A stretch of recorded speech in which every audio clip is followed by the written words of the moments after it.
Section 2, selling morally and ethically. So before I got into sales, I was in the medical field. I was there because I genuinely wanted to help people, and I still do. After leaving that career path, I got into sales. One of the first things I learned was how to sell morally and ethically. I use sales as a tool now to help people. This is something I wish more sales reps are taught, and that's why I'm here now. Some things to keep in mind when you're selling. 1, this is another person on the other side. They have problems like you and I. They came to you for help. Remember this.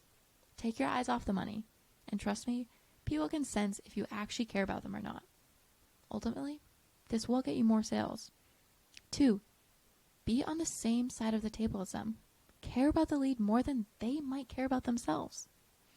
3, if you genuinely don't think your product could help them, or if you're on edge, don't pitch them, or don't set them. Sometimes, especially if the lead you're talking to is low on finances, make sure that this is what they need. Take your eyes off the money and do what's best for them. I promise you, this will make you a world-class sales rep. So this is the mindset with sales, and this is what I wish I was told. Goals of this section. To prepare you mentally to perform at a high level in this career. To be straight up and show you how the lazy setter is completely false. And to make you somebody who plays offense and defense. 1, the lazy inbound setter. He'll kick his feet up, watch the meetings get booked on their calendar with no effort, and they're willing to only talk to people who are financially qualified on their application, with no digging to see if that's the case. They do not do follow-ups, only when his or her manager gets on their butt about it, is not willing to do any outbound, that means dialing, emails, DM, SMS, etc., to book meetings back on their calendar or other setters' calendars. They're very closed off on learning different methods to improve their show/setting rates and how they can do things better. They have a really large ego, and they expect to make $5,000 a month right away when starting out. Sometimes even $10,000. The lazy outbound setter hits their minimum daily KPI, their key performance index, and doesn't push to exceed those numbers. Does not double dial, does not send SMS messages, or follow up for at least 2 days in a row.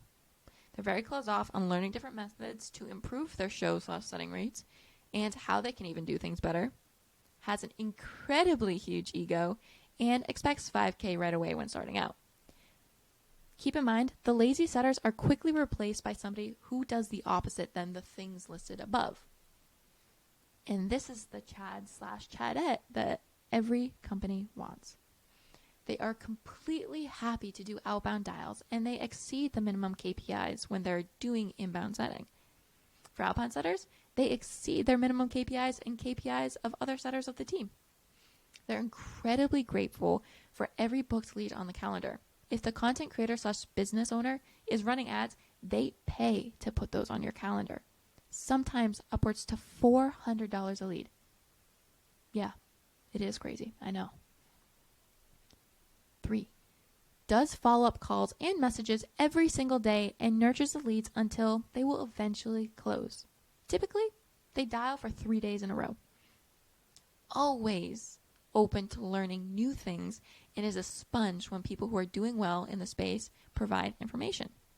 They have zero ego, and they're completely grateful to be making money from anywhere in the world. And they realize that great things take time and not to rush the process. Ask as many questions as possible and communicate when you feel like something is not going right. Overall, you cannot be a lazy setter.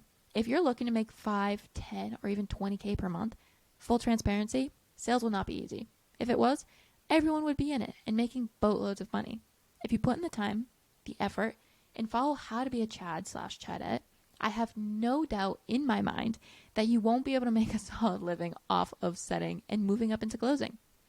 Later on in phases, I'll explain how to quickly surpass everyone else on your team and become a top setter. So you're the first one to pick when it comes to the closing position. What I wish someone told me before getting into sales. Don't get me wrong. I wouldn't change anything in the world to pass up being in sales. I do genuinely love it. However, This is what I wish someone told me before getting into it. 1, it won't be an easy journey, and your likelihood of making 10K in your first 3 months is slim.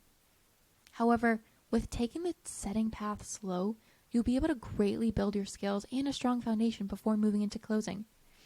Once you're a closer, I promise you, you'll be rolling in the dough. 2, there are mental battles.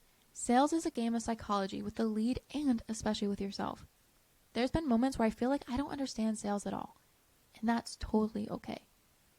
Take a step back and evaluate, because 9 out of 10 times, it is not that you forgot all your skills. Most times, it's you're unclear about something in your offer, you're not confident or feel good about what you're selling, or your personal life is bleeding into your sales life. 3, your sales life and personal life are the same. How you act outside of your sales calls is how you act inside of them. If you're also having a hard moment in your personal life with taking calls, it probably will hinder your performance until you get really stinking good. To be good at sales, you just have to understand the process. To be great is to understand the process and the lead, and to also be on the same side of the table as them. I promise you, remove all ties with closing the sale, and remember, it is just a conversation, and that you want to help them. Yes, even if that means you don't pitch them. You got this. I got you.